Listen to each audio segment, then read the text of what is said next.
Buenas tardes, bienvenidos y bienvenidas a La Hora Azul, un ciclo de mesas virtuales donde abordaremos todos los miércoles de noviembre sobre temas urgentes respecto a la situación de la pesca en el Perú, sus problemas y desafíos camino al 2021.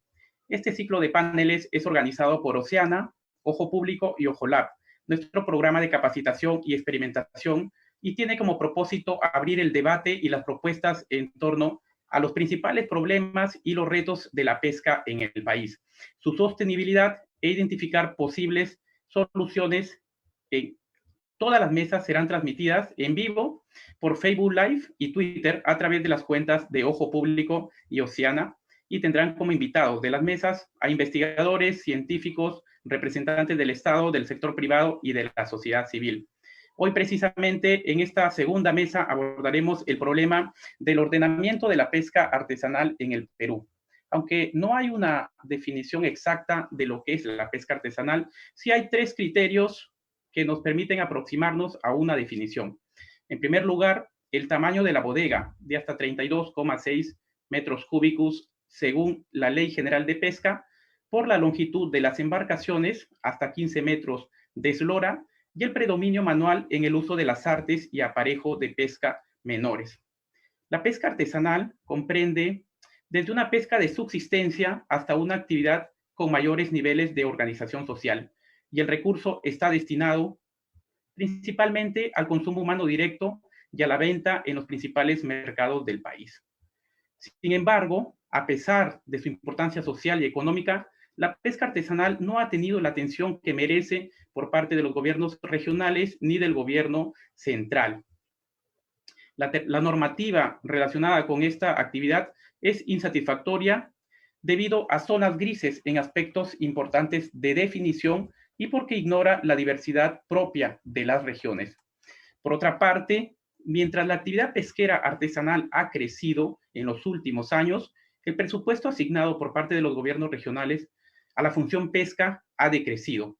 Por ejemplo, en 2005 fue del 0,34% y el año pasado, el 2019, pasó a 3,13% del presupuesto total de los gobiernos regionales.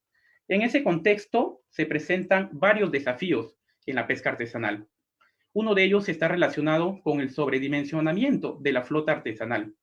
Las tres encuestas de pesca artesanal del IMARPE, realizadas entre los años 1996 y 2015, detallan este crecimiento acelerado de la flota.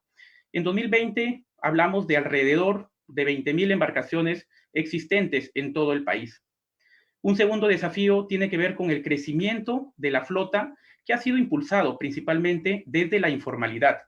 Según el primer censo de la pesca artesanal del año 2012, el 63% de la flota no tiene permiso de pesca vigente. Sin embargo, los procedimientos actuales para acceder a la formalización y mantenerla vigente constituyen también un gran obstáculo. El 26 de octubre de este año, por ejemplo, Produce informó que más del 85% de los pescadores artesanales no tienen vigente su carné de pescador. En los últimos años se han impulsado una serie de iniciativas para controlar el esfuerzo pesquero y ayudar al ordenamiento de la pesca artesanal. Entre estas medidas destacan el Decreto Supremo 006-2015 de Produce, que prohíbe la construcción de nuevas embarcaciones, y el Decreto Legislativo 1393, que promueve la formalización de la actividad pesquera artesanal. Sin embargo, pese a estos intentos del gobierno, los resultados no han sido los esperados. Precisamente para hablar sobre estos temas, nos acompañan hoy el ingeniero Matías Cayó, especialista en pesquerías de conservación de la naturaleza, TNC por sus siglas en inglés; Isabel González Negreiros, investigadora asistente de GRADE; Jorge Fupuy Chum, es docente de la Universidad Nacional Pedro Ruiz Gallo de Lambayeque; y el ingeniero Henry Juárez Ruiz, presidente de APADEXPO, que es la Asociación de Pescadores Artesanales dedicados a la extracción de pota, perico y otros de Parachique, Sechura, Piura, una tierra de la que yo soy oriundo, yo soy en Piura, por cierto. Es preciso decir, además, que nos hubiera gustado tener presente hoy en esta mesa a algún representante de la Federación de Integración y Unificación de los Pescadores Artesanales del Perú, FIUPA. Sin embargo, aunque los invitamos, no fue posible confirmar su asistencia. Ojalá que en un próximo evento nos puedan acompañar. En esta primera ronda, los participantes nos brindarán sus reflexiones en torno a dos preguntas clave, ¿sí? La primera de ellas tiene que ver con cuáles son las principales debilidades que hay en el sistema actual que dificultan los avances en el ordenamiento de la pesca artesanal en el Perú. Y como en segundo lugar, qué medidas debería implementar el próximo gobierno para solucionar precisamente estas dificultades en el sistema del ordenamiento de la pesca artesanal. Los invito a escuchar con atención y a enviarnos sus preguntas para el panel en esta transmisión de Facebook y Twitter en las cuentas de Ojo Público y de Oceana. En ese sentido, vamos a comenzar con la primera ronda con los panelistas. Ellos van a tener 8 minutos para poder desarrollar sus ideas en torno a estas dos preguntas planteadas. El orden de intervención será primero con el ingeniero Matías Cayó, luego Isabel de Grade, el señor Fukui y finalmente el ingeniero Henry Juárez. Entonces, comenzamos con Matías Cayó. Muchas gracias, Ralph, y gracias a los organizadores por la invitación y la oportunidad de participar en este conversatorio. Para empezar, creo que lo mencionaste rápidamente, es importante tener en cuenta que cuando hablamos de pesca artesanal, hablamos de una gran cantidad de realidades distintas que engloban bajo ese término. Es un sector bastante heterogéneo y dinámico, y eso hace bastante compleja la aproximación, ¿no? Tenemos desde pescadores que recolectan recursos en la orilla hasta embarcaciones que salen cerca de las 200 millas a realizar una actividad. Y en el medio tenemos una variedad y heterogeneidad de subsectores que coexisten en este gran sector que denominamos pesca artesanal. Y ahí es donde tenemos uno de los principales problemas, ¿no? Tratar a todas estas realidades como a una sola dificulta mucho el que podamos empezar a ordenar realmente el sector. Muchos de estos subsectores van a requerir una aproximación diferenciada, puesto que la problemática que tienen y las posibles soluciones para lograr un ordenamiento son distintos también. Entonces, ese primer enfoque a poner todo dentro del mismo saco genera una serie de dificultades para poder avanzar hacia una mejor. En segundo lugar, otra de las debilidades que encontramos, y esto desde la visión que traemos nosotros en TNC, es que el sistema de libre acceso de facto a los recursos, el no límite del esfuerzo pesquero que ha sido evidenciado con una estadística pesquera que se ha venido incrementando significativamente en los últimos años, como mencionaste, tanto en número de embarcaciones como en número de pescadores, pasando del 2012 al 2015 de 45.000 pescadores a 7.000 pescadores registrados, 7.000 embarcaciones a casi más de 20.000. Es una muestra importante de que no hemos logrado limitar el acceso a la pesquería, y esto es fundamental para poder limitar también la presión de pesca que se ejerce sobre los recursos y también evitar que se generen estas dinámicas de competencia en la que los pescadores cada vez tratan de tener una mayor capacidad de pesca para poder extraer los recursos antes que sus competidores, ¿no? En tercer lugar, tenemos un limitado nivel de conocimiento de los principales recursos que se explotan en la pesca artesanal. Se tienen registradas más de 300 especies entre pescados y mariscos que son explotados comercialmente, y la verdad es que sabemos relativamente poco de muchas de ellas. El Instituto del Mar del Perú viene haciendo esfuerzos importantes desde hace muchos años para tratar de cubrir la brecha de información, pero la capacidad que tiene el instituto de poder cubrir esta brecha es limitada en términos de recursos y de capacidad, y eso se traduce en también normas que no necesariamente están dadas para la gran mayoría de especies de la pesca que son explotadas en la pesca artesanal, y también en la revisión y actualización de estas normas, porque los recursos son dinámicos y estas normas también debieran de ser. Y ha habido un bajo involucramiento, sobre todo en los últimos años, de la universidad y de investigadores independientes en tratar de ayudar a cubrir esas brechas, ¿no? Hay una necesidad de generar información y datos que permitan apuntar a un ordenamiento de estos recursos. Y finalmente, el modelo de gestión que tenemos de arriba hacia abajo, command and control, ¿no? O de comando y control, se sustenta en la capacidad de regular por un lado y hacer cumplir esas regulaciones. Sin embargo, nuestra realidad nos dice que no tenemos debilidades en ambos lados. Entonces, ahí es importante empezar a plantear alternativas a ese modelo de gestión direccional a uno más transversal, ¿no? En lo que a las propuestas se refieren, están bastante entrelazadas con los comentarios que he hecho anteriormente en estas debilidades, ¿no? Primero, empezar a mirar al sector pesquero artesanal de manera diferenciada y tratar de empezar a regularlo por subsectores, ¿no? Y no pretender tener normas que vayan a funcionar para todas las realidades de la pesca artesanal, tanto regionalmente como en ámbitos de intervención en función a dónde pescan y cómo pescan. En segundo lugar, avanzar hacia el cierre o el limitar el acceso a nuevos usuarios a la pesquería, puesto que si no llegamos a poder limitar esto, el esfuerzo va a seguir creciendo y la capacidad de gestionar los recursos va a ser cada vez más difícil. En tercer lugar, tiene que haber una política de inversión, incentivo, para mejorar el nivel de conocimiento que tenemos en los recursos. Hay que fortalecer las instituciones que vienen trabajando, hay que trabajar con la universidad para que se involucre más, para que esté en terreno, para que los alumnos también se relacionen con el sector y ayuden a generar información que luego pueda traducirse en políticas públicas orientadas a mejorar la gestión de este sector. Y finalmente, explorar modelos que permitan involucrar más a los usuarios en la gestión de los recursos, ¿no? Pasar de un modelo de arriba hacia abajo, de comando y control, a esquemas de comanejo, que involucren a los usuarios, que recojan experiencias de gobernanza a nivel local que se vienen dando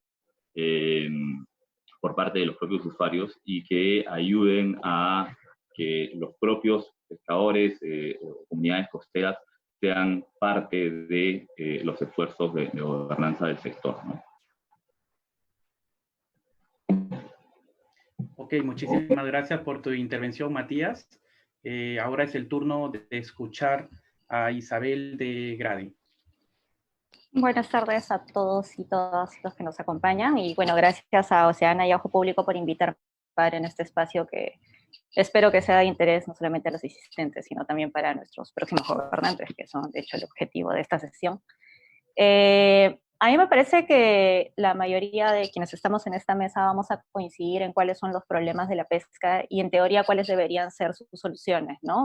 Por ejemplo, no sé, incrementar la vigilancia de las actividades informales y ilegales, mejorar la delimitación de los derechos, afinar los instrumentos normativos.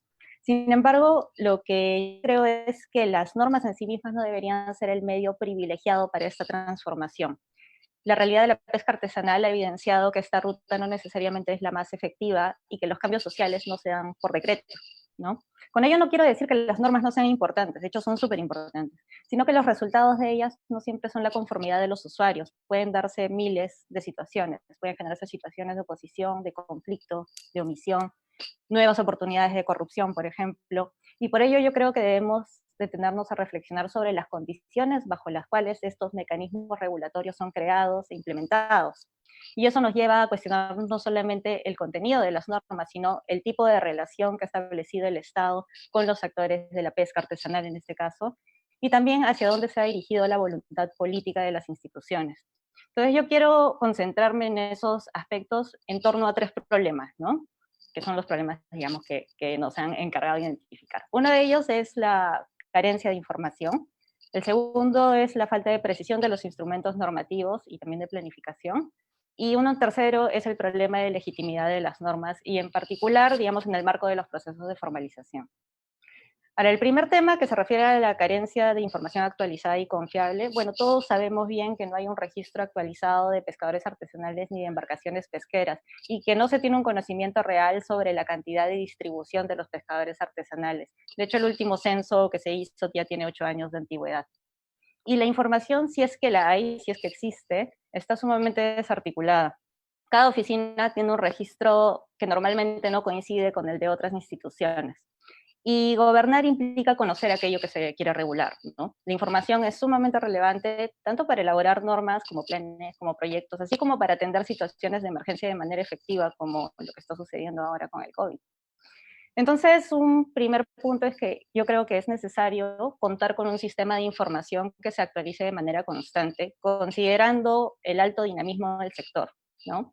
Y que opere al margen de los procesos de formalización. Una segunda cosa es que ese sistema de información necesariamente tiene que ser unificado, o sea, tiene que estar alimentado tanto por las DICAPIs como por los BORES, como por PRODUCE.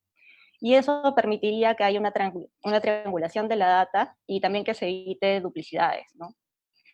Ahora, esto no va a ser posible si es que no se mejora la conectividad de las instituciones descentralizadas y desconcentradas.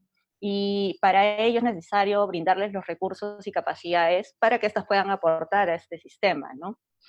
Otro asunto es que incorporar a las organizaciones de pescadores artesanales en los procesos de registro es una oportunidad que yo creo que no se está explotando lo suficiente, siendo estas las que conocen mejor las condiciones de los pescadores en sus localidades y las que tienen una mayor presencia en el territorio. Hacer esto supondría además reconocer a las organizaciones como aliados, ¿no? Y convocarlas a participar activamente en los procesos de gobierno de la pesca artesanal.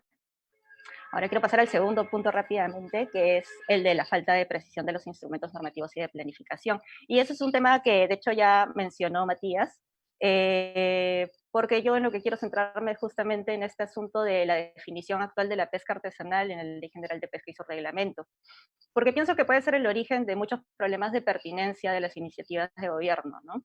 Actualmente, como ya se ha mencionado, esa definición oculta una gran diversidad de pescas que varían según especie objetivo, las artes de pesca, los tipos de embarcación que se utilizan, el tipo de orientación que tienen hacia el mercado, entre otras características. Pero además me parece que también expresa una visión de la pesca artesanal como una actividad de refugio, que produce, digamos, bienes con poco valor agregado, y que las subvenciones y los incentivos en ese sentido se piensan más bien como una ayuda para la superación de la pobreza que como un impulso para el desarrollo del sector. Pero ¿qué pasa entonces cuando los pescadores artesanales, con total derecho como cualquiera de nosotros, empiezan a ganar un poquito más?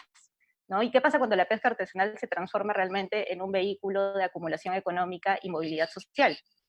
Pensamos, por ejemplo, en el caso de la concha de abanico o de la pota últimamente, ¿no? Ahí es donde empiezan las restricciones, las imposiciones de mayores demandas, de mayores costos que a veces los pescadores no están en capacidad de asumir. Entonces, yo lo que creo en ese escenario, que es necesario sí pensarlo, bueno, repensar si es que estos criterios de tamaño, de capacidad de bodega, de nivel de mecanización, siguen siendo relevantes para la distinción de la actividad, si es que alguna vez lo fueron. Y es que lo que pasa con actividades extractivas de menor escala, entre ellos la pesca, pero también otros, es que suelen ser definidas como todo aquello que no es industrial, ¿no? En vez de pensarse desde la actividad misma. Entonces, un segundo punto que quiero resaltar es que sí me parece importante, y eso creo que lo mencionaron en la mesa anterior, tener un plan nacional de pesca artesanal y que se exprese también en planes regionales de pesca artesanal, que en base a una tipología interna de la pesca artesanal se transparenten metas, ¿no? En torno a cada subsector, qué es lo que se quiere lograr, qué indicadores van a mostrar ese progreso, y una vez que se alcance esas metas, cómo se va a garantizar la transición a otra etapa que no ponga en riesgo lo que ya ganaron los usuarios, ¿no? Entonces, algunos investigadores han mencionado la necesidad de establecer metas e indicadores claros para el manejo de stocks, por ejemplo, en los ROPs. Y eso me parece muy bien. Pero creo que el mismo esfuerzo de planificación debe hacerse también a nivel socioeconómico, ¿no? Y que estos esfuerzos de planificación informada además van a suponer que el gobierno asuma que la pesca artesanal puede ser un vehículo de desarrollo y de dinamización de la economía también, como ya se ha mostrado en investigaciones, por ejemplo, la de Christensen y otros del 2014, ¿no? Y un último punto que quiero tocar es justamente los problemas de legitimidad de las normas, ¿no? Como les dije, en el marco de los procesos de formalización.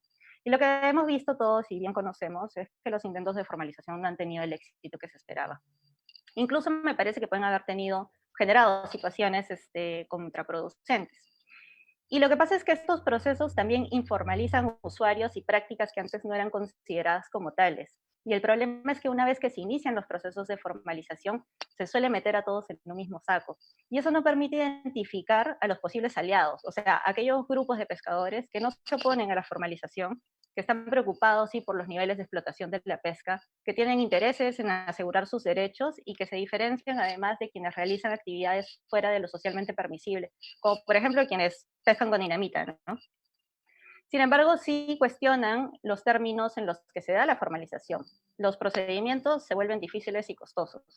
Los pescadores no identifican claramente cuáles son los incentivos de formalizarse, ¿no? Y de otro lado, las normas sí son sumamente verticales, no son muy transparentes, no revelan cuáles son los intereses y las circunstancias que las motivan, y tampoco hay canales muy claros de participación. Entonces eso genera bastante desconfianza que se termina expresando en acusaciones de corrupción, de, de, de sí, de corrupción, de favorecimiento de intereses ocultos, etcétera, etcétera. Al margen de la veracidad de esas acusaciones, sí las instituciones de gobierno deberían preocuparse en tomar acciones para ganar la confianza de los usuarios, porque implementar normas y planes en el territorio siempre implica ganar el respaldo de la colectividad para que sean efectivas.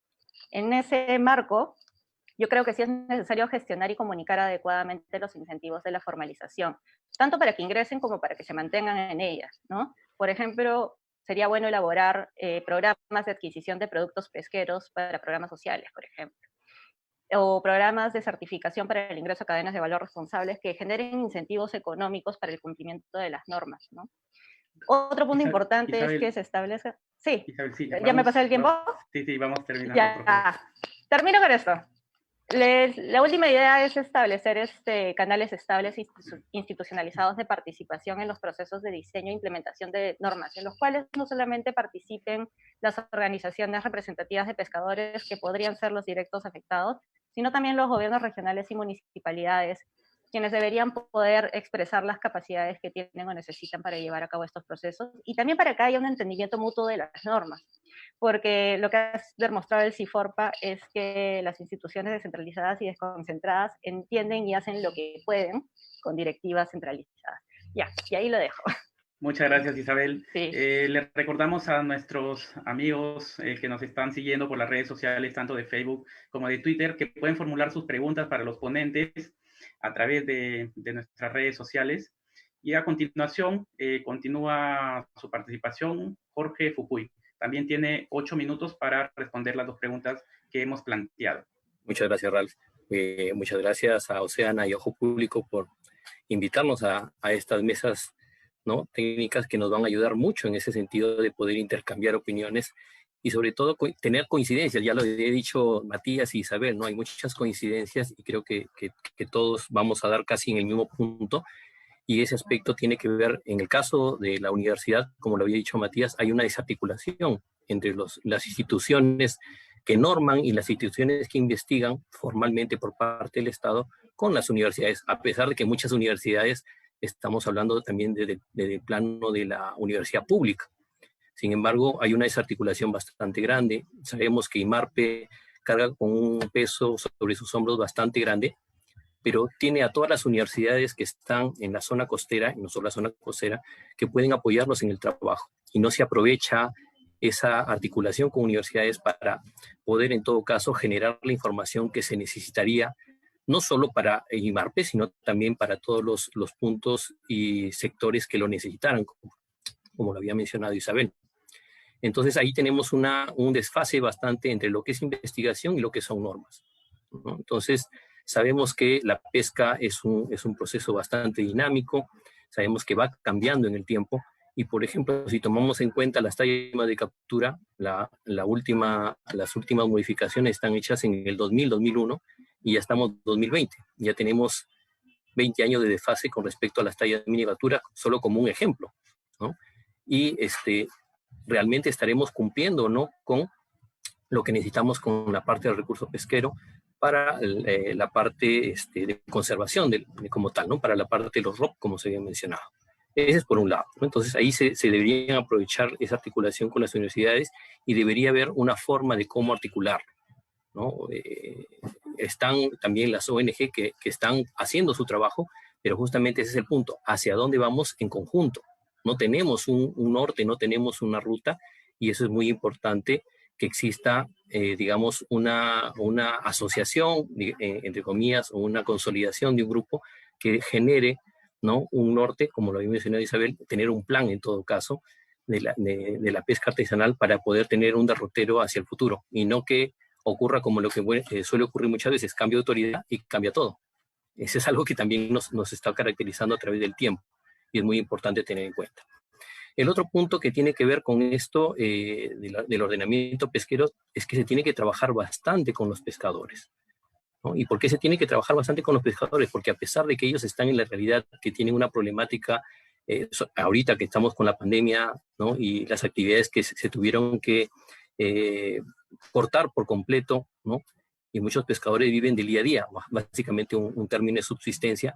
A eso tenemos que sumarles que las organizaciones pesquero-artesanales no están actualizadas, ¿no? La información que tiene el Viceministerio de Pesquería también es del año 2011, si mal no recuerdo, 2010, 2011, y vemos una realidad bastante concreta con solo revisar esa información, ¿no? En el caso de Lambayeque, de los 3 puntos de desembarque principales que tenemos, Santa Rosa, San José y Pimentel, en el caso de Santa Rosa, estamos hablando de 25 a 30 OSPAs, organizaciones pesquero-artesanales, y de las cuales 10 de ellas son asociaciones que están conformadas por 2 personas. ¿Eso qué nos está indicando? ¿No? Que hay una fragmentación por parte de los pescadores y que se mueven justamente por situaciones disputas de unos con otros, o en todo caso por los intereses que puedan tener. Entonces hay un gran trabajo que hay que hacer con ellos en el sentido de poder, ¿no?, unificarlos en ese trabajo. El Viceministerio de Pesquería no está logrando esa articulación. ¿Por qué razón? Porque la imagen que tiene el pescador del Viceministerio de Pesquería, y voy a ponerlo con un órgano todavía mucho más alto, con la SUNAT misma, en términos de formalización, no los ven como entidades que van a ayudarlos a poder formalizarse, a poder obtener los beneficios de la formalización, sino más bien que los están viendo como órgano de sanción. Y se va a mantener la misma, la frase que se nos menciona, ¿no? Más bien, formalizarte significa para todos sancionarte. La SUNAT sanciona al formal y al informal más bien lo estimula. Entonces, eso es lo que está pasando. Estamos pasando una informalidad bastante grande, que cuando se tengan que generar programas de apoyo en la parte social o al querer trabajar con el pescador, no tenemos una información real. Es, digamos, subdimensionada, y entonces no vamos a tener el alcance que requiramos, ¿no? Entonces hay un gran trabajo en la parte social con los pescadores para que ellos sean partícipes activos, porque básicamente ahorita son partícipes, ¿no?, pasivos en ese aspecto. Viene el viceministerio y dice, ustedes tienen que cumplir esta norma, y me la cumplen. Si no la cumplen, sanción, ¿no? Pero no hay otras, digamos, posibilidades que puedan tener los pescadores en ese aspecto. Y por esa misma razón, como el informe lo mencionaba, la flota pesquera ha crecido cuando se supone que ya no debió incrementarse, ¿no? Y en algunos casos los pescadores también, vamos a hacerlo así, con este término de favorecer la informalidad, cambian, ¿no? Van a hacer un cambio de embarcación, ya sea por deterioro, por antigüedad, y lo que hacen es, ¿no?, sacan una nueva embarcación, pero la anterior no la dan de baja, la mantienen, y por eso es que la flota sigue creciendo de una manera bastante grande en ese aspecto. Entonces, veíamos que esas son las debilidades que tenemos, ¿no? En la parte de gobernabilidad no hay un encaje entre todas las instituciones, y por ende el pescador también dice, ¿a quién acudo? Acudo a él, acudo al otro, acudo a aquello y el otro, y cada uno quizás quiera ayudarlo en ese sentido, pero hay una sobreposición de muchos trabajos que al final ninguno va a dar resultado. Entonces tiene que haber una articulación bastante grande en ese sentido. Lo otro que conlleva con respecto a ello y conlleva con la parte de normatividad es que si queremos implementar la formalidad, pues tenemos que hacer un trabajo de hormiga bastante grande. Y no un trabajo de hormiga en el sentido de ahorita hago el trabajo y me olvido. Es un trabajo que va a ser a lo largo del tiempo. Un trabajo de hormiga de un tiempo bastante largo, porque las cosas socialmente hablando no van a cambiar de la noche a la mañana, ¿no? Es más, puede haber una intervención y sabemos que las intervenciones inicialmente funcionan, pero si dejas de mantener esa intervención, ¿no?, nos olvidamos. Las costumbres, como decimos, las costumbres viejas vuelven a retornar. Entonces no podemos hacer ese retorno y tenemos que seguir trabajando en el tiempo. Y con lo que te mencionaba, en términos de investigación, pues hay que buscar una articulación entre universidad, sociedad y la parte de las instituciones que necesitan de esa información. Esa articulación está, como dicen muchas veces, en una fase oscura. Todos los trabajos de las universidades están desligadas, si queremos hablar con IMARPE, pero están desligadas una de otra. Con CITEC más o menos que ha tratado de hacer esa parte, de unir las investigaciones, pero no se le está dando esa aplicabilidad. Entonces necesitamos trabajar en función de ello para generar información que sea aplicable, ¿no? Y que no esté desfasada en el tiempo. Entonces tenemos mucho trabajo en ese sentido y las autoridades tienen un gran trabajo todavía por hacer y tenemos que ir cambiando esa mirada y esa perspectiva que tienen las autoridades de ser fragmentistas, más bien tiene que ser bajo una visión de integración, de consolidación. Y estas, por ejemplo, lo de hoy día es muy bueno porque tenemos visiones muy distintas, ¿no? Por el trabajo que tiene cada uno, pero como vemos, tenemos ahí una gran coincidencia entre todos en puntos en común en esta actividad pesquera. Muchas gracias, Jorge.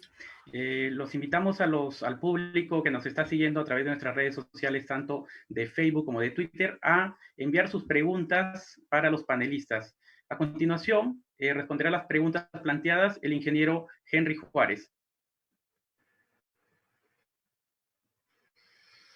Buenas noches con todos, buenas noches al público. Agradecer a Dios primero por la oportunidad de estar aquí y agradecer también a la invitación de Oceana y Ojo Público. Porque la voz del pescador se escuche, ¿no? A través de estos paneles, de estos medios. Un poco para empezar, el crecimiento explosivo de la flota, básicamente la flota potera, netamente artesanal, la flota que ha crecido últimamente por la misma necesidad, porque el recurso antes lo encontrábamos cerca, ¿no? Los recursos, 2 horas, 3 horas. Ahora tenemos que ir incluso más allá de las 200 millas, en la cual lamentablemente nuestro gobierno nunca ha apostado por la pesca. Todas las leyes básicamente están dadas en base a la anchoveta y el pescador artesanal siempre se ha dejado de lado, ¿no? Genera empobrecimiento también por lo que lamentablemente no hay una política de parte de nuestro gobierno en la cual nos respalde. Por ejemplo, nosotros hemos hecho paralizaciones por un tema de precio, por el recurso POTA, que lamentablemente, presuntamente las empresas entre ellos se acuerdo y bajan el precio. Entonces, ellos prácticamente concertan el precio de un recurso, de un esfuerzo que lamentablemente no se ve reflejado en la ganancia del pescador. No hay una política de repente de que el pescador venda directamente a la empresa. Es por ello que básicamente el pescador siempre se ve perjudicado con sus ingresos. En cuanto también a las debilidades que tenemos es que el Ministerio de la Producción, el centralismo que se da. El Ministerio de la Producción, no hay una descentralización de parte con todos los gobiernos regionales. Vemos prácticamente es una persecución al más débil, que es el perseguimiento a los pescadores artesanales. Un ejemplo nada más le doy, aquí en nuestra zona prácticamente recientemente han decomisado un pintero que trae 1 a 1, que es una pesca de subsistencia, pero sin embargo vemos que una embarcación industrial de anchoveta encierra 300, 500 toneladas de este recurso de tallas menores y simplemente comunica, llama al Ministerio de la Producción, he encerrado 300, 500 toneladas, y dice, ya, esto autorizado, usted envase ese recurso y cierra esa zona. Llega, descarga 500 toneladas y no le pasó nada. Pero sin embargo, al pescador artesanal, por haber descargado 300 kilos, 200 kilos de cabría, de doncella incluso han decomisado, que no llega a las tallas mínimas, prácticamente es multado, decomisado, incluso llevado enmarrocado, en la cual no hay unas políticas claras, ¿no? Es por ello que el pescador ahorita, el pescador artesanal siempre se ha sentido abandonado por nuestras autoridades. Por eso es que vemos que siempre no se levanta. Es por ello que dentro de otras debilidades, digo, es la falta de atención de parte de nuestras... Básicamente hacen leyes en carpeta. Tenemos 2 ejemplos, el ROC de la merluza y el ROC de la pota. En el ROC de la merluza hubo un ordenamiento y solamente se dio para que pesquen los industriales y no se tomó en cuenta al que extrae con anzuelo, y cuando hay vedas prácticamente este recurso lo decomisan. Tenemos un ROC de la pota que simplemente se basa en lo que son embarcaciones de bandera extranjera y embarcaciones de mayor calado o las industriales, y no habla en ningún momento de las embarcaciones artesanales.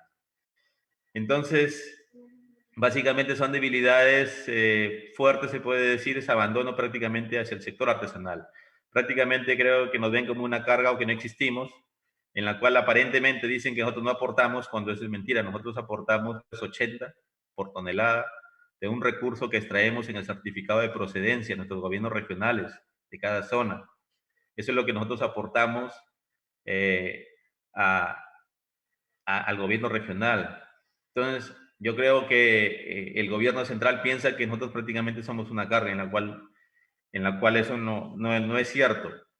Tenemos también una veda antitécnica de parte del Ministerio de la Producción acá en el norte, de parte del pulpo, que ya tiene más de 10 años, que es una veda indefinida, y además tenemos un recurso del pulpo que tiene periodo de vida 1 año.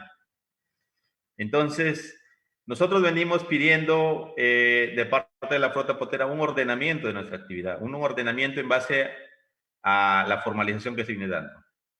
Venimos pidiendo que se formalice en base al aparejo declarado. Hemos declarado el aparejo que lógicamente cada embarcación utiliza. Entonces, que se dé un ordenamiento. También venimos pidiendo que nosotros no nos oponemos al equipo satelital. Estamos de acuerdo con un sistema de trazabilidad, o un sistema de ubicación, un sistema de seguridad, pero no estamos de acuerdo en un tema de que nos infraccionen o que le manden sumarios como lo que está pasando. ¿Por qué? Porque nosotros es una actividad altamente selectiva. Lógicamente podemos extraer recursos acá cerca, incluso fuera de las 200 millas, ¿no? Y sin embargo, si tenemos problemas de repente de averías de la embarcación, se apaga esto y inmediatamente Capitanía está levantando sumarias. Entonces, el pescador lo que necesita ahorita son políticas claras, lamentablemente. Lo que venimos proponiendo es un ordenamiento de nuestra actividad, planes de mejora de lo que es, planes de manejo de lo que es, por ejemplo, los recursos. En Sechura tenemos nomás que persiguen al pescador o al marisquero que extrae recursos bentónicos, concha, abanico, caracol. Pero ¿por qué no darle la solución al pescador? ¿Por qué simplemente nuestro Ministerio de la Producción simplemente lo persigue? ¿Por qué no darle facilidades? ¿Por qué no apoyarlo? Primero ordénalo y después recién persíguelo, después recién mételo preso si gustas. Pero hermano, primero formalízalo, primero ordénalo, termina eso. Primero la formalización. Tenemos ahorita lo que muchas trabas que nos han presentado en el camino. Cuando se inició esto pensábamos que iba a ser algo más flexible. Después, lógicamente, se han ido viendo más requisitos en la cual estamos demorando en este tema de la actividad. Y a nosotros nos preocupa grandemente porque nosotros también pescamos fuera de 200 millas y lamentablemente no vemos de parte del Ministerio de la Producción que se trabaje un ordenamiento en base a la OROC, porque la OROC también tiene que ver con nuestra actividad, porque vamos a pescar fuera de 200 millas. No queremos tampoco, una vez que nos formalicemos acá, ser ilegales cuando salgamos afuera de las 200 millas. Y eso es lo que venimos pidiendo al Ministerio de la Producción, que el Ministerio de la Producción lamentablemente le hemos enviado una carta que nos incluya nuestra flota dentro de este grupo, pero nos responde que simplemente no puede. Entonces es por ello que falta de políticas claras. Tenemos aquí en el Perú problemas de anemia, sin embargo tenemos grandes recursos, anchoveta, que lamentablemente nuestro gobierno de repente debería venir a comprar directamente y que sea dada a nuestros niños de nuestro país y disminuir esta actividad. Pero lamentablemente creo que nuestro gobierno mira para otro lado, siempre mira a lo grande, no mira al pequeño, lamentablemente. Entonces, eso es lo que siempre le hemos tratado de hacer ver a los diferentes ministros que van pasando, lamentablemente. Queremos que esto entiendan, que el pescador artesanal, esto es prácticamente lo vemos como una bomba de tiempo que próximamente va a reventar. ¿Por qué? Porque se está viendo persecución actualmente. Hay una persecución grande, se está satanizando al pescador artesanal que lleva el alimento a la mesa popular, El pescador, la pesca artesanal, la cual genera la mayor cantidad de puestos de trabajo dentro de nuestras costas, y sin embargo nos están prácticamente satanizando. Un poco lo que yo quiero dar a conocer también, es bueno que nos escuchen acá sobre todo lo que viene ocurriendo, ¿no? Queremos políticas claras, Henry, vamos un cerrando. ordenamiento de la actividad en base a nuestros aparejos declarados, planes de manejo en la cual se concientice con las organizaciones, que los funcionarios, como se dice, siempre decimos que se ensucien los zapatos y que esté con el pescador para que vea la realidad del pescador, porque tiene que ver la realidad, no simplemente hacer leyes en escritorio, como siempre le hemos dicho, ¿no? Henry, vamos cerrando ya. Muchas Sí, gracias. Muchas gracias, Henry, por tu participación. Bueno, todos los panelistas han coincidido básicamente en algunos puntos en común, ¿no? Que no hay información actualizada sobre la cantidad de pescadores y la cantidad de embarcaciones, sobre la necesidad que existe de hacer un trabajo articulado entre pescadores, gobiernos locales y las mismas universidades, ¿no? Que son entes que deberían también impulsar muchísimo la investigación y propuestas de solución para el ordenamiento de la pesca artesanal en el Perú. Hay otros temas que también mencionaron relacionados con la legislación también, ¿no? La legislación que no ha sido tan efectiva en cuanto a los procesos de formalización del sector pesquero artesanal. Además, muchos de ellos, de los panelistas, también han destacado el rol que debe tener las universidades en cuanto a la investigación que debe realizar para apoyar los esfuerzos que se hacen desde los gobiernos locales y desde los gobiernos regionales a fin de acelerar y permitir un mejor trabajo articulado y lograr esa tan ansiada formalización del sector pesquero artesanal. En esta segunda parte, a mí me gustaría hacer algunas preguntas concretas para cada uno de los panelistas. Ellos van a tener 5 minutos para poder responder a estas inquietudes. En primer lugar, comenzamos con el ingeniero Matías Cayó. Al ingeniero Matías Cayó, que habló bastante sobre el tema de la importancia tanto en el norte como en el sur del Perú, y cuáles son esos aspectos críticos y cómo se podría mejorar esta situación, ¿no? Tienes 5 minutos para responder. Gracias por la pregunta. A ver, creo que la pesca artesanal es bastante heterogénea a lo largo de toda la costa, ¿no? En la zona podríamos dividirla en 3 o 4 grandes bloques, sin embargo, cada región presenta particularidades que son muy importantes de entender y de considerar al momento de regular la actividad. Tienes una zona sur que podría ir desde la frontera con Chile hasta el norte de Arequipa, sur de Ica, en la que las actividades extractivas no embarcadas son muy importantes en torno a la recolección de mariscos y algas, y en las que tienes grupos de pescadores artesanales organizados que vienen trabajando de manera coordinada entre ellos mismos, estableciendo mecanismos de autogestión muy interesantes. Uno de ellos es el caso de la COPMAR en Marcona, que tiene más de 20 años de experiencia, incluso movilizan embarcaciones del norte a pescar y a desembarcar en la zona de Arequipa y de Hilo. Hay una actividad también asociada a la pesquería de perico y de tiburón en esa zona. En realidad es una zona bastante diferente a lo que luego viene a ser el sur-centro, ¿no? Que viene desde Pisco hasta norte de Chimbote, ¿no? Que podría tener algún tipo de dinámica distinta, con un zócalo bastante más amplio. Y luego tienes las pesquerías en el norte, Lambayeque, Piura, Tumbes, con una realidad bastante diferente, porque son las únicas zonas de agua tropical en la que puedes tener una interacción bastante importante, sobre todo en la zona más costera, de embarcaciones que tienen poderes de pesca diferentes y que eso puede generar conflictos no menores. Por ejemplo, embarcaciones de arrastre o boliches, ¿no? O bolichitos, todas sus variedades, porque hay el boliche manual, el boliche de consumo, el boliche anchovetero de consumo humano, y el boliche de consumo humano directo, y cada una de estas embarcaciones opera de una manera diferente en zonas diferentes, pero que también se interactúan con una pesquería mucho más tradicional, más selectiva, más de menor impacto, como las pesquerías de redes tradicionales, de redes de cortina, o las pesquerías de pinta. Entonces, hay una superposición de actividades dependiendo del área que estemos mirando, que es importante tener en cuenta para el ordenamiento. Y cada una de estas deberá de tener un tratamiento diferenciado en función, primero, al tipo de recursos que está pescando, ¿no? Al impacto que pueden generar los aparejos de pesca que están utilizando, ¿no?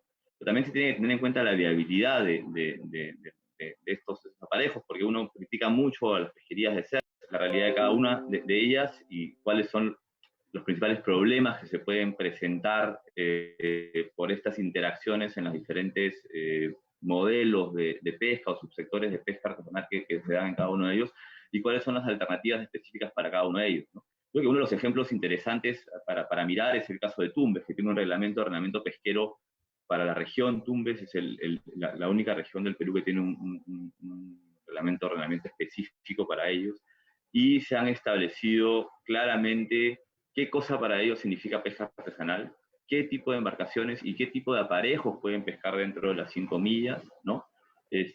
Cuáles son las zonas que están reservadas para los aparejos de pesca más selectivos, más de uso tradicional, como la pinta, los pineles, las redes de enmalle, etcétera, y cuáles son aquellos aparejos que deben de quedar fuera de las primeras 5 por un tema de interacción y de competencia con estos aparejos más selectivos, pero también por los posibles impactos que puedan generar al ecosistema y a los recursos, ¿no? Entonces, creo que esa forma de mirar el ordenamiento con una visión espacial, pero también geográfica, y entender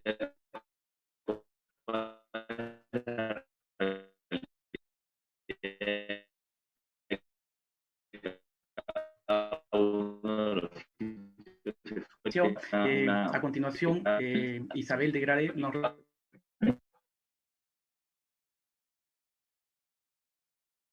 del mismo gremio pesquero artesanal.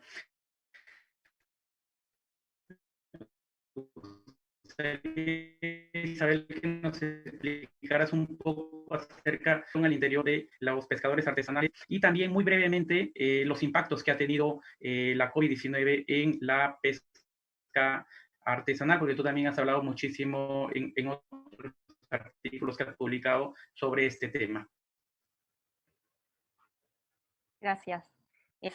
A ver, digamos, no solamente hay conflictos y si quiero tensiones entre subgrupos de pesca, pero también entre los pescadores y otros usuarios del mar, que es algo que hay que considerar, porque de hecho no es la única práctica la que se lleva a cabo en el mar, la pesca, ¿no? Hay extracción de petróleo, hay turismo para la zona, digamos, más costera, hay varios tipos de usos del mar con los cuales también entran un poco en conflicto los pescadores. Entonces, para mí de hecho no sería muy fácil señalar, digamos, un responsable, ¿no? de esa fragmentación. Pero también creo que hay que pensar que no solamente se ha dado, digamos, por este proceso mismo de digamos, desarrollo tecnológico, desarrollo de distintos mercados, etcétera, sino que también la fragmentación creo que ha tenido un poco de influencia también los proyectos que ha tenido el Estado, los proyectos organizativos que ha fomentado el Estado, ¿no? En realidad, si uno ve, hay distintos tipos de organizaciones con distintos tipos de funciones principales, ¿ya? O sea, al final, digamos, de todas maneras, las funciones se traslapan unas entre otras. O sea, pero sí como que tienen orientaciones distintas. Por ejemplo, hay gremios que tienen una orientación más de defensa de los derechos de sus asociados, ¿no? Que quieren buscar, digamos, canalizar alguna serie de beneficios para ellos, que tienen una agenda completamente distinta a aquellas organizaciones que se han creado, que se han fomentado para cuestiones más productivas, ¿no? como, no sé, por ejemplo, pueden ser las cooperativas o las formas asociativas, por ejemplo, las OSPAs que se han, digamos, que se han multiplicado más entre los concheros, ¿no? Quienes hacen cultivo de concha. Digamos, las orientaciones de estas organizaciones son distintas. Si bien al final todas siempre van a buscar beneficios para sus asociados, unas están más dirigidas a controlar los precios de mercado o tratar de influir en ellos de cierta manera, otros más bien a dar beneficios sociales a sus asociados, ¿no? Pero ahí es donde se van como que de pronto creando más y más organizaciones. Y una vez que hay una diversidad de organizaciones, porque por ejemplo ahorita nomás entre los productores, entre los maricultores hay un montón de organizaciones, de distintas organizaciones, y que eventualmente empiezan a entrar en competencia también. No solamente por los recursos, sino también por otras cosas, como por ejemplo el control de los desembarcaderos, ¿no? Entonces hay que tomar las cosas en consideración, no solamente que en sí la pesca, digamos, en estos años se haya diversificado bastante por la orientación que tienen, sino también ha habido distintos proyectos del Estado en distintos momentos históricos que ha generado distintos tipos de organización y también la reproducción de distintas organizaciones que entran en disputa no solo por los recursos del mar, sino también por esos otros recursos que se les facilitan, ¿no? Como por ejemplo los desembarcaderos. Y respecto a los efectos del COVID, en realidad los efectos han sido muchos, ¿no? Probablemente el más grave de ellos ha sido la muerte de los pescadores porque, bueno, tratándose, digamos, de una actividad que siguió adelante, digamos, durante los peores momentos del COVID, se ha visto afectada también por la muerte, ¿no? de los pescadores. El otro problema ha sido que en ese contexto, en realidad, digamos, los pescadores estuvieron solicitando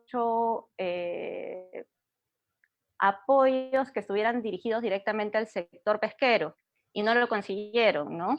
En parte porque lo que se planteó en su momento fue que, digamos, ellos sean parte de este bono que se iba a dar el 760 soles, digamos que era más o menos generalizado y que realmente los pescadores que estuvieran en condición de pobreza o pobreza extrema podrían acceder a ellos, ¿no? Sin embargo, ellos también estaban solicitando un apoyo directo al sector. Digamos, el primero que salió en su momento fue el de los créditos de Fondepes.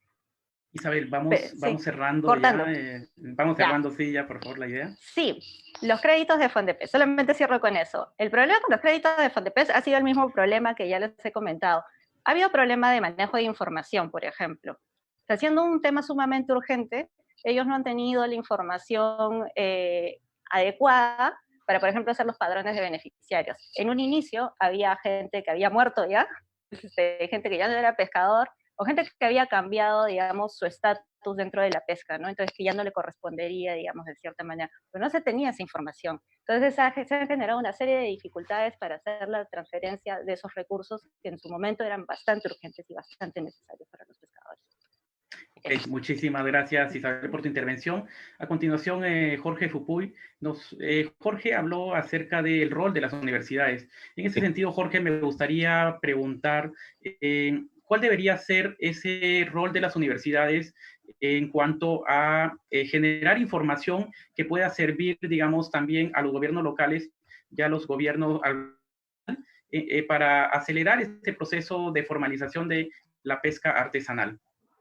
Sí, como te mencionaba, el hecho de que IMARPE recopile información es muchas veces información que se queda almacenada para IMARPE, ¿no? ¿Y por qué se queda almacenada? Porque principalmente hacia dónde van sus esfuerzos de IMARPE como ente de investigación. Sus esfuerzos van principalmente, como lo había dicho Henry, hacia las especies de importancia económica, principalmente las industriales, ¿no? Las que denominamos industriales.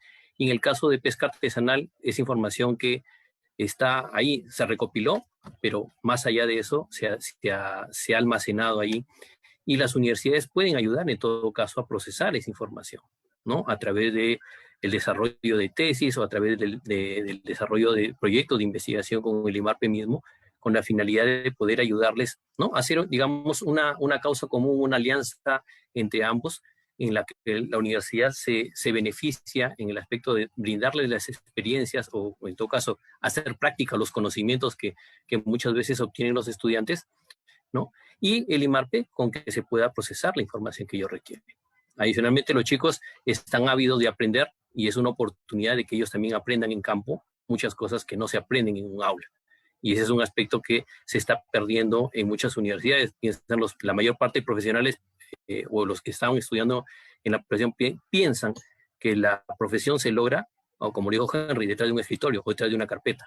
Y eso no es así, ¿no? Para poder aprender tenemos que hacerlo en campo, ¿no? Y la oportunidad que puedan brindar no solo IMARPE, a lo mejor también con las asociaciones de pescadores, ¿no? Que poder trabajar con ellos y que ellos también tengan, ¿no? Aparte de su experiencia, el conocimiento o la parte, digamos, de científica a sus conocimientos prácticos que les puedan ayudar también en ese sentido. Es una cuestión, digamos, o un aspecto de ayuda mutua o de beneficio propio, un mutualismo entre ambos, universidad, institutos de investigación, universidad, pescadores, y que se vaya cambiando justamente esa imagen, ¿no? Porque muchas veces los pescadores piensan que tanto la universidad, ¿no? Aunque no es generalizado todo, o que instituciones como el IMARPE, ¿no?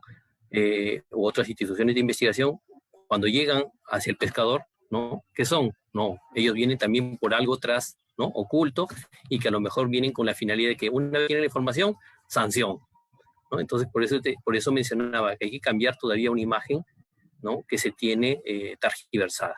Y eso no es fácil de lograr. Se tiene que hacer poco a poco y tiene que hacerse en largo tiempo, ¿no? Eso es muy importante a tenerlo en cuenta. Y algo muy importante con respecto a la pesca artesanal, que muchas veces no se toma en cuenta, es por su participación en el PBI. Básicamente siempre lo vemos bajo ese enfoque económico. Como aporta muy poco, poca importancia le doy, ¿no? En el caso de Lambayeque, habíamos levantado información con los chicos de qué aporta la pesquería al PBI de Lambayeque, y veíamos que no llegaba ni al 10% del PBI. Entonces, pero a pesar de que tiene un impacto social bastante grande, porque da alimentación a toda la población, a pesar de tener ese impacto, sin embargo, por la parte económica, no es de mucho interés para las autoridades, ¿no? Muchísimas gracias, Jorge, por tu intervención. Recordarle al público que nos está viendo por nuestras redes sociales, tanto de Facebook como de Twitter, a que pueden enviar sus consultas para los panelistas que nos acompañan esta noche. A continuación, Henry Juárez. Henry habló sobre el crecimiento de la flota pesquera de pota, ¿no?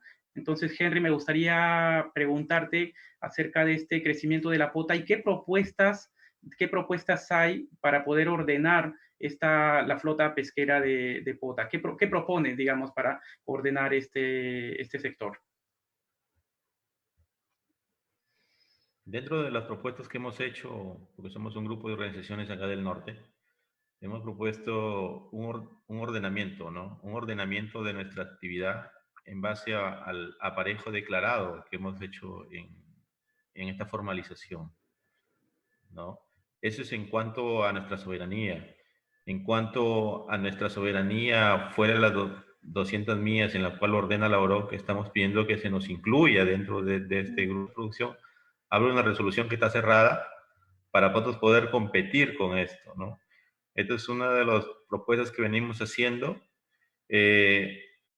También como grupo hemos venido pidiendo, exigiendo al Ministerio de la Producción la fiscalización de los barcos extranjeros, chinos o asiáticos, que en la cual ya se ha comprobado que prácticamente pescan dentro de nuestra soberanía 200 millas, en la cual recientemente, después de muchas luchas, se ha logrado que recién se firme y ya se le pida un equipo satelital compatible con el nuestro, ¿no? Porque antes ellos solamente utilizan el AIS, la cual no los infracciona.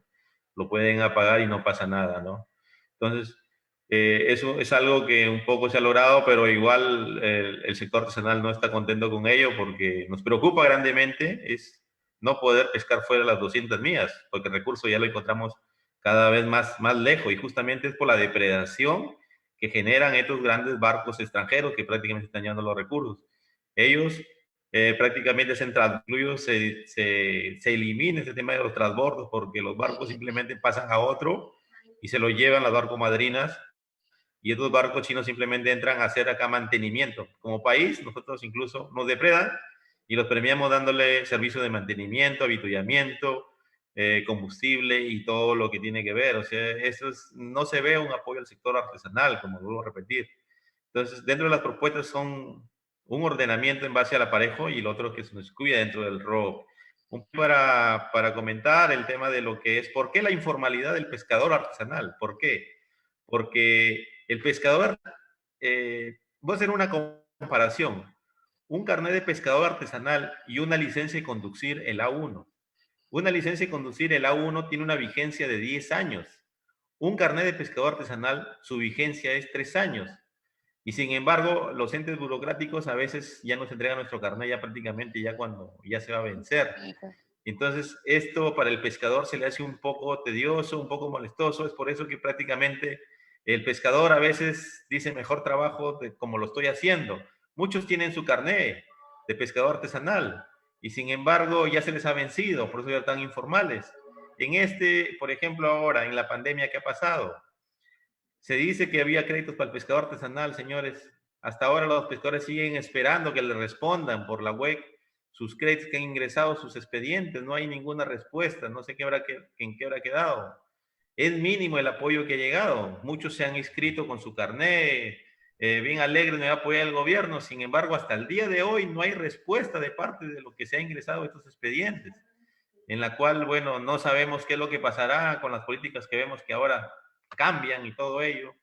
Entonces, esperemos que esto se enmiende, ¿no? Otro de los factores, otra de las debilidades es el tema de que tenemos muelles del gobierno, muelles que los administran algunas organizaciones, otros directamente Fondepes, en la cual están reuniendo las condiciones, pero básicamente Fondepes no es el seguimiento y por la cual hay incluso varios muelles que están sin habilitar, abandonados, que tenemos en nuestra zona. Aquí tenemos un muelle, Las Delicias, que prácticamente está abandonado, ¿no? O sea, no hay una habilitación sanitaria de estos muelles en la cual prácticamente nosotros no podemos hacer nuestra descarga de nuestros recursos.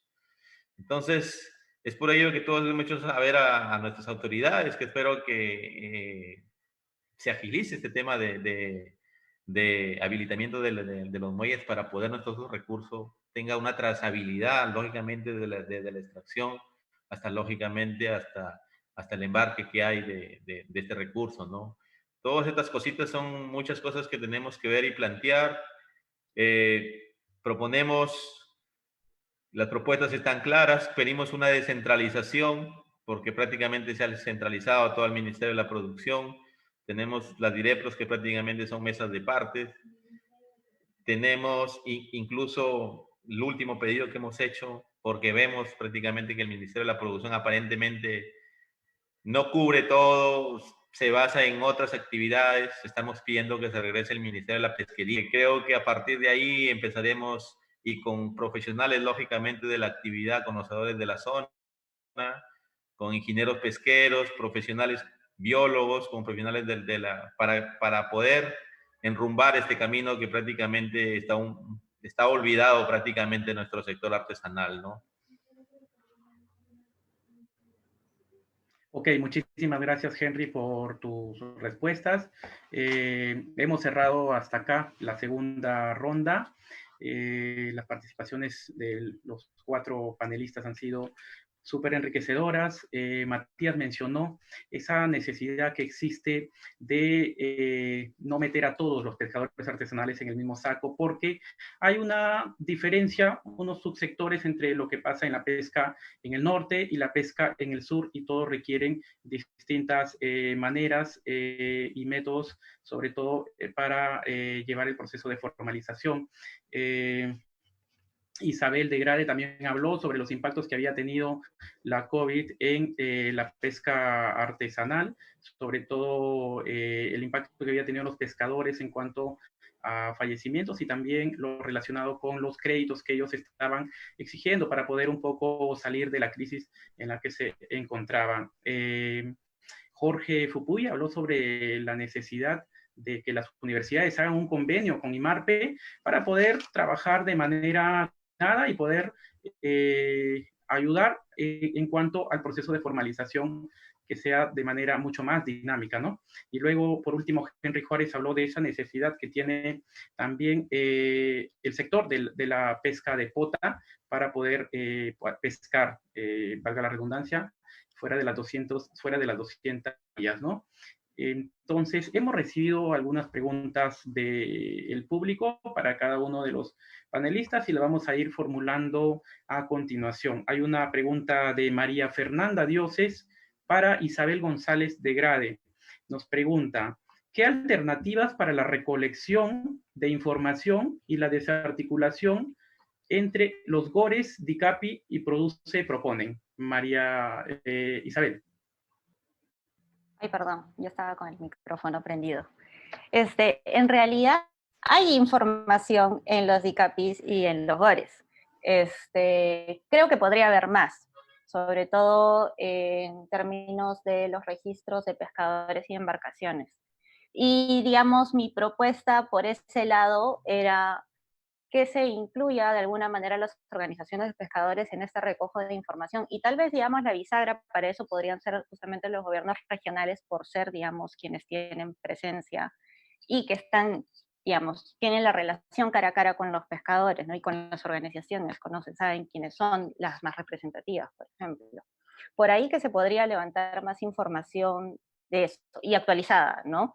Porque, digamos, las organizaciones dentro de sus padrones saben, bueno, y también por estar ahí mismo, ¿no? En las localidades pesqueras, saben quiénes están actualmente ejerciendo la pesca, cuál es, digamos, su posición, si son pescadores, armadores, patrones, etcétera, saben, digamos, cómo se va moviendo también la flota, ¿no? Sobre todo aquellas organizaciones que tienen el control de los desembarcaderos. Yo creo que ahí hay alguna oportunidad para ir recabando más información, ¿no? Lo que sí, para compartir la información, que ese es el otro problema, yo creo que ahí sí sería necesario ya el desarrollo de sistemas informáticos, digamos, de intranets o cosas por el estilo, en el que todas estas organizaciones puedan ingresar la información que tienen y puedan ver la información que otros ingresan, ¿no? Porque yo creo que eso es lo que falta. O sea, la información que existe, que podría estar más o menos actualizada de algunos u otros, o sea, no la tienen otras instituciones. Entonces, eso de compartir la información lo que falta. Y ahí yo creo que sí hay que aprovechar, digamos, las herramientas informáticas que podrían tener. Pero ese es un problema que no solamente, digamos, tiene la pesca, ¿no? Es un problema bastante generalizado en la gestión pública. O sea, aún así, creo que si realmente se plantea como objetivo, se podría sacar adelante y no debería ser tan complicado, ¿no? Lo que existe actualmente, por ejemplo, son, digamos, más propios de información en cada una de las instituciones. No sé, por ejemplo, actualmente se puede ver el catastro de concesiones acuícolas, ¿no? Algo de ese tipo podría hacerse, pero más para información interna, porque obviamente hay ciertos datos que no se pueden compartir de manera pública, pero que sea unificado, ¿no? Eso es lo que siempre ha faltado, o sea, esa unificación de información entre distintos niveles del Estado y entre instituciones del Estado en sus distintos niveles, ¿no? Entre las distintas. Entonces, ahí sí yo creo que la forma tendría que ser a través de sistemas de información. Armar algún tipo de programa que les permita manejar esta información y mantenerlo, obviamente, ¿no? Porque el problema es también que cada vez que entra alguien puede tener la iniciativa, se lleva hasta cierto punto, sale la cabeza, se acaba el proyecto, se queda la información a medias y de pronto se desactualiza todo, ¿no? No es la idea, ¿no? La idea sería que esto se mantenga en el tiempo. para que realmente sea efectivo. Pero sí, ese es un problema que existe, digamos, no solamente en la pesca, sino también en otros sectores, ¿no? Pero por ahí iría. Muchísimas gracias, Isabel. Hay una pregunta para Henry Juárez. Henry, preguntan, ¿cuáles son las condiciones que pueden cumplir ustedes para poder acreditarse ante la Europa? ¿Qué tiene, o en todo caso, qué tiene que hacer el Estado peruano para lograr esto?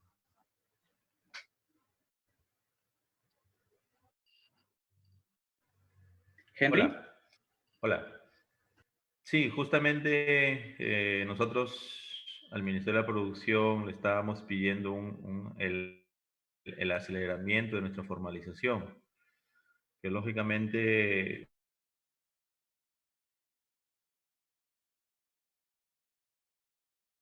estado de embarcación. Hemos enviado una carta, bueno, a través de las cooperativas, en este caso de la Isla Tortuga, una carta solicitando el ingreso de esta flota o que se abra el registro de embarcaciones de parte del ministerio, ya que el Ministerio de la Producción está cerrado, ¿no? Bueno, nosotros como organización, las embarcaciones dentro de esta formalización, están cumpliendo con los equipos satelitales que se están instalando en las embarcaciones, con la finalidad de que estas sean, bueno, monitoreadas en tiempo real. Sostenibilidad de la pesca.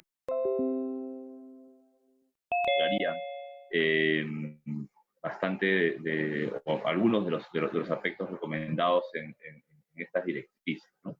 Hay otras partes de las directrices que sí están recogidas en la Ley General de Pesca o han ido siendo incorporadas. ¿Por qué no se incorporan todas? Por ejemplo, hay una no tan reciente, pero que ha sido presentada hace unos años, que está asociada a la tenencia de recursos, ¿no? Y en el caso de la pesca artesanal podría estar orientado a un esquema de derechos de uso o derechos de acceso privilegiados sobre los recursos o zonas de pesca para pescadores artesanales, ¿no? Y es algo en lo que todavía no se ha avanzado, pero que se vienen trabajando desde el Ministerio algunas normas que permitirían empezar a probar estos mecanismos en la pesca artesanal en el Perú, ¿no?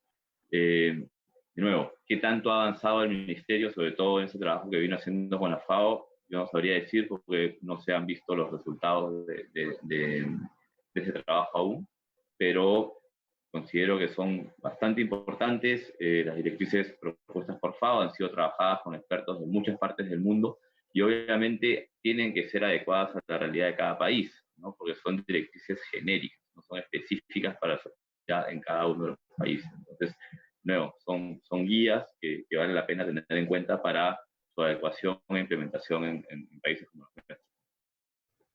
Ok, muchísimas gracias por la respuesta, Matías. A continuación, para Jorge Fupuy, hay una pregunta de Mireia Rosado. Ella pregunta, ¿cómo involucrar a todos los actores en la gobernanza de las pesquerías? Sí, yo creo que así como hay esta mesa redonda, ¿no? Debería haber una mesa de concertación en cada gobierno regional, más o menos tomando en cuenta lo que mencionaba Matías en el caso de Tumbes, y a realizar un trabajo. Conforme se vaya viendo el avance de ese trabajo, poco a poco también se van a ir integrando a esta mesa de concertación o a estos grupos, ¿no? Que van a ayudar a poder mejorar este ordenamiento o en todo caso reordenar, ¿no?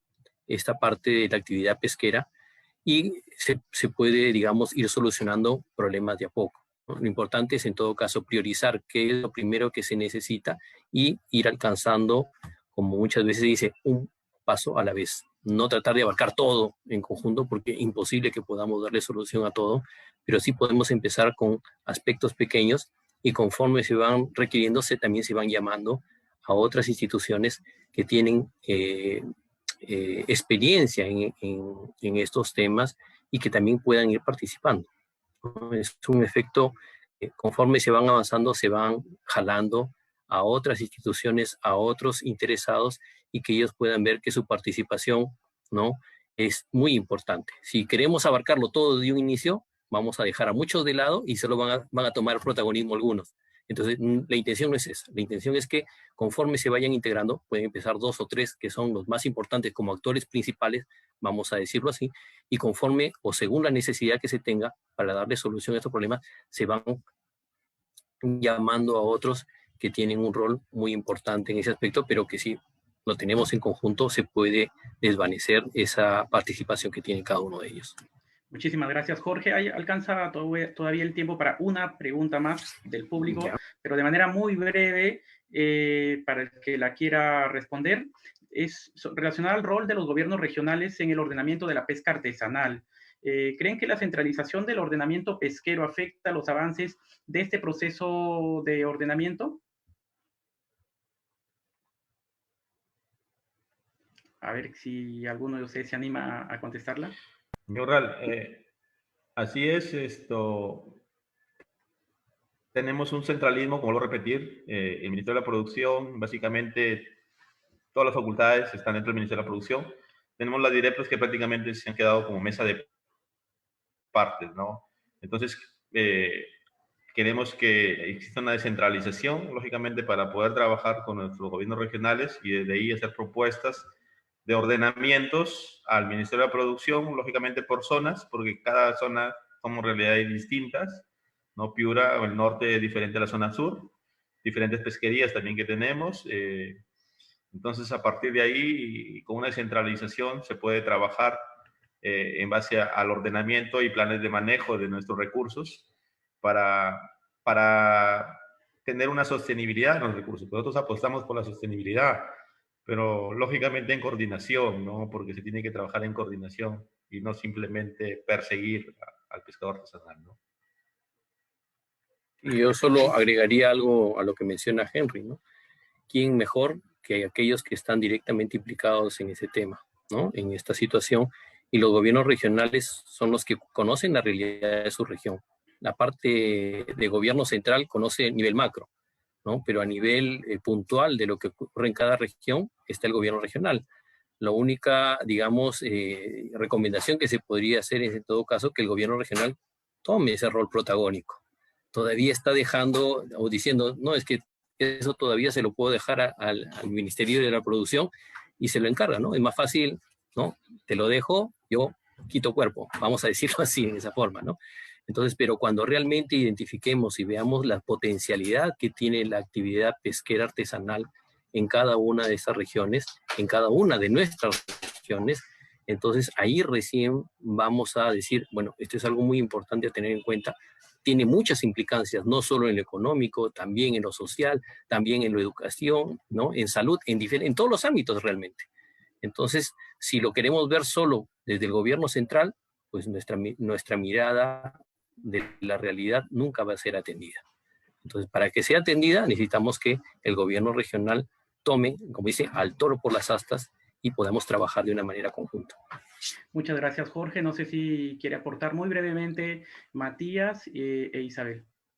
Sí, lo único que quería agregar es que esta exclusión de los gobiernos regionales de los procesos de diseño de las normas o los planes respecto a la pesca artesanal también tiene una implicancia o bueno, un impacto sobre la conformidad hacia las normas, digamos, en los procesos de, digamos, fiscalización y vigilancia. A veces los gobiernos regionales no están de acuerdo con las disposiciones que vienen desde Produce. Y en la medida de que ellos no están de acuerdo, obviamente no van a realizar la vigilancia, no van a hacer la fiscalización o la sanción, digamos, como se supone que deberían porque no están de acuerdo. Y tal vez con justa razón no están de acuerdo, ¿no? Entonces ahí también hay que yo creo, considerar esos asuntos, ¿no? De cuál va a ser el rol, digamos, de los gobiernos regionales para el gobierno de la pesca artesanal. Se supone que deberían tener un rol central, ¿no? Se supone que esas capacidades se las han transferido de cierta manera. Que ellos también tienen un rol importante en estos procesos de elaboración de normas, ¿no? Que no solamente debería ser una actividad centralizada, sino que ellos realmente deberían participar, no solamente para aplicar las normas, ¿no? Sino para elaborarlas. Entonces ahí hay que también ser un poco autocríticos, ¿no? ¿Por qué los pescadores no cumplen con las normas? bueno, también por ese tipo de cosas, ¿no? Hay que pensar en la legitimidad de los procesos. Y los gobiernos regionales probablemente tengan más legitimidad que las entidades centralizadas para la elaboración de normas. Así que es algo que considerar. Una Muchas cosita, gracias, Isabel. Ralph, Sí, cortita Matías, para sí. añadir un poco en la línea de lo que mencionaba Isabel, es que también hay una importancia de que participen para poder dimensionar qué es lo que se le está pidiendo al gobierno regional que haga. Porque puede ser que el gobierno regional esté muy de acuerdo con lo que esté planteando, pero la tarea es titánica al costado de las capacidades que tenga, ¿no? Y lo que hemos visto en el campo es que realmente los gobiernos regionales no tienen la capacidad, mirando solamente el tema de fiscalización, de cumplir ese rol de manera eficaz. Los recursos no dan. Entonces es súper importante cuando se plantean las normas, participen para poder en ese momento dimensionar qué tanta capacidad se tiene de poder comprobar que se están cumpliendo las regulaciones o no, ¿no? Entonces, por ahí también va. Ok, muchísimas gracias, Matías, por tu participación. Lamentablemente ya hemos llegado hacia el final. Hay algunas preguntas del público que se han quedado por falta de tiempo, no han podido ser respondidas. Les queremos, ha sido una mesa técnica bastante productiva, bastante enriquecedora y sobre todo que nos esperemos que permita tomar decisiones desde las autoridades y desde los mismos a gremios de pescadores artesanales, ¿no? En este proceso de formalización. Queremos agradecerle al público que nos ha acompañado en esta segunda mesa de la pesca artesanal y queremos invitarlo a sí mismo a participar el próximo miércoles 18 de noviembre a una nueva mesa temática, esta vez relacionada con el uso de la información en el sector pesquero. Hasta entonces. Muchas gracias. Gracias. Gracias.